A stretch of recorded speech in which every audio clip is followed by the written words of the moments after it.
Good morning. तर आज आपला 365 दिवस चॅलेंजचा 42वा दिवस आहे. तर आता चाललो आपण ग्राउंडकडं. तर चला.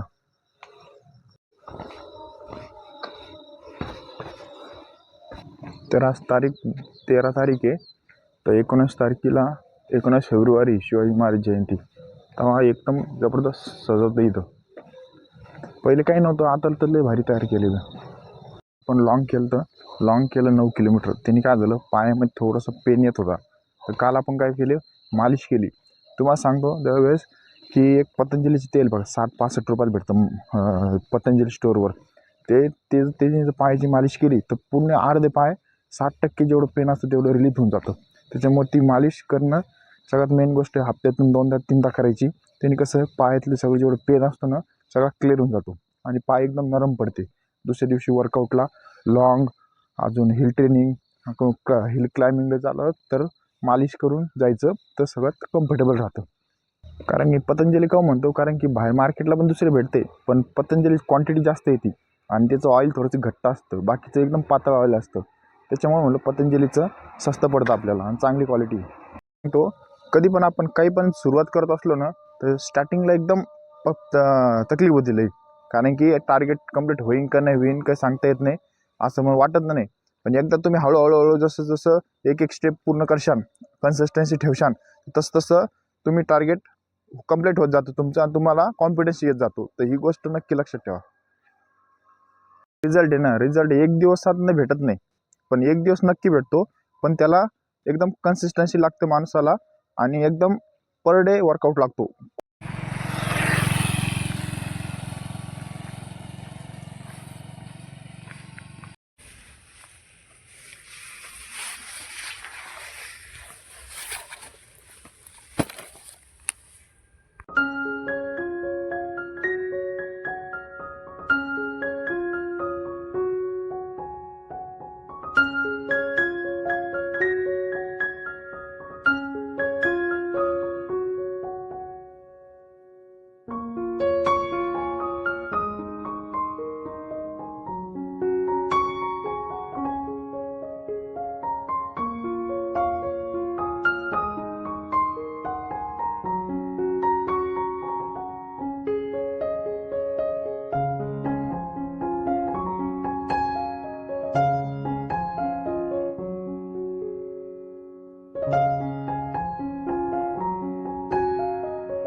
तर वॉर्मअप झाला आपला कंप्लीट.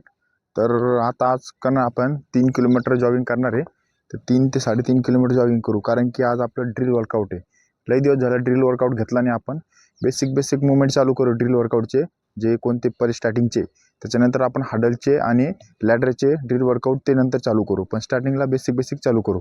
कारण की आता पायामध्ये आपण लॅडर वर्कआउटने इन आउट वर्कआउट बेस्ट झाला. आता पाय आपले बरोबर कंडिशन पडून राहिली. आता थोडंसं फिनिशिंग द्यायचं काम आहे. आता थोडंसं ॲडव्हान्समधलं ड्रिल वर्कआउट आणि लॅडर वर्कआउट चालू करणार आता इथून पुढं. तर चला आता वॉर्मअप करू. वॉर्मअप झाला आपला मेन.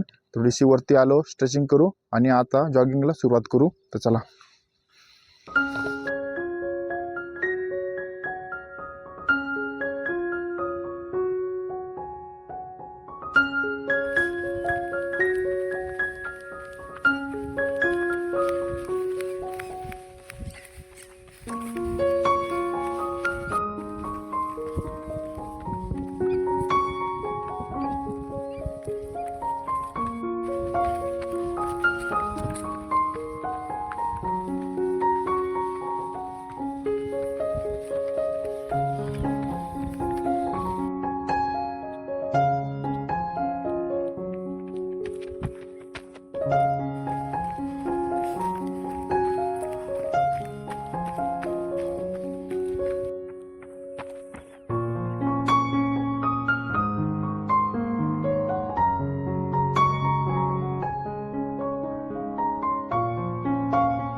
तर आपली 3 किलोमीटर जॉगिंग कंप्लीट झाली. तर आपण स्पीड लावली नव्हती, फक्त स्टेपिंग केली तर दुसऱ्या स्पीड दिसती, पण स्पीड ताकद लावतच नाही आपण. पहिली गोष्ट स्टार्टिंग ते एंडिंग सेम स्टेपिंग टाकल्या. त्याने काय होतं आपला स्टॅमिना कव्हर होतो लवकर लवकर, आपल्याला कळतं रिझल्ट, आपला स्टॅमिना वाढतो की नाही वाढतो. आणि स्लो फास्ट पडलं ना ह्याच्यामध्ये तर कळत नाही नेमकी आपलं ताकद लावली कधी थकू राहिलो आपण कधी नाही थकत हे कळत नाही, ही मेन गोष्ट आहे. तर आता करू आपण वॉकिंग. आणि आजचा वर्कआउट आपला ड्रिल वर्कआउट आहे. ड्रिल वर्कआउटमध्ये बेसिक बेसिक मुवमेंट जेवढे तेवढे घेऊ आपण आता. त्याच्यानंतर आपण मग नंतर दुसऱ्या वर्कआउटला जाऊ. तर आपण जेव्हा जॉगिंग करतो किंवा मॅरेथॉन करतो किंवा 1600 मीटर पोलीस भरती करतो, या टायमाला काय होतं, आपल्याला समोरच्याला जर ओव्हरटेक करायचं असलं, समोरचं आपल्याला कमीत कमी 30 ते 40 मीटर पुढे आहे, तर त्याला ओव्हरटेक डायरेक्ट नाही करायचं. डायरेक्ट केलं तर तुमची एनर्जी वाया जाते. तर 30 मीटर जर असला तो पुढं आपल्यापेक्षा, त्याला कमीत कमी 100 ते 200 मीटरमध्ये कव्हर करायचं, हळूहळू करायचं. हळूहळू केल्यानं कसं आपले दम लागत नाही आणि आपली एनर्जी वाया जात नाही. त्याला रिकवर करता करता आपण त्याला रिकवर करतो, पण आपल्याला दम लागत नाही. पण सगळ्यात जास्त लोक चुकी काय करते, एकदम कव्हर करते, एकदम डायरेक्ट कव्हर केलं तर तुमची एनर्जी वाया जाते, पण त्याची तेवढी राहते. तो तिथून पुढं एक्स्ट्रा एनर्जी घेतो, मग पुढे चालले जातो, अजून पुढे चालले जातो. ही गोष्ट नक्की लक्षात ठेवा. तर चला आता वॉकिंग करू.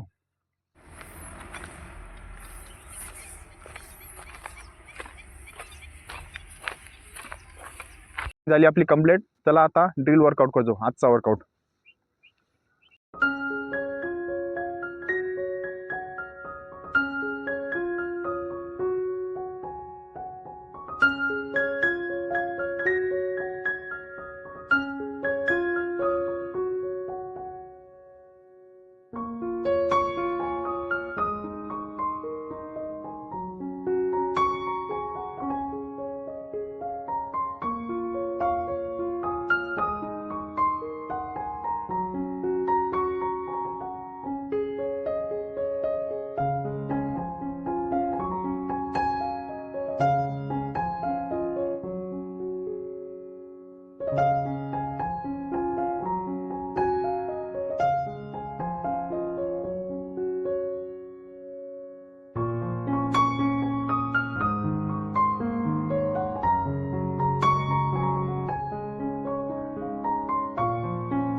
झाला आपला कंप्लीट. तर चला आता खाली स्ट्रेचिंग करतो.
आजचा वर्कआउट झाला कंप्लीट. तर आज केला आपण ड्रिल वर्कआउट. ड्रिल वर्कआउटमध्ये बेसिक हे केले. तर आता भेटू नेक्स्ट व्हिडिओला. बाय.